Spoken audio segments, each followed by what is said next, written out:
చెప్పినా పో. ఇయ్యలేదా బిక్కి? ఇయ్యలేదా? చెప్పినాను పో. చూడండి, ఈయనంటున్నాడా? చూడు, ఈయనంటున్నాడని వస్తున్నాడండి. ప్లీజ్ అండి సబ్స్క్రైబ్ చేసుకోండి.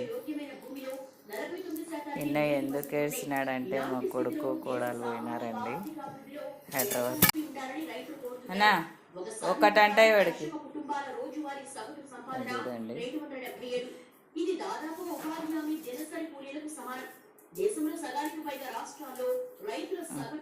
ఎంత బుద్ధిగా కూర్చుంటాడు. సెకండ్ అంటే పప్పకు వేస్తాడు ఇప్పుడు. ఇంకా పొద్దున్నే అండి వాళ్ళు పప్పలు వేస్తే అసలు ఇంక ఎన్నిసార్లు చెప్పాలా? తంతండి అన్నీ నిన్ను. ఇచ్చినాడు కదా, ఇచ్చినాడు కదా, ఇయ్యలేదా? అది చూడండి, ఇయ్యలేదని నేను తిని కూడా తినలే.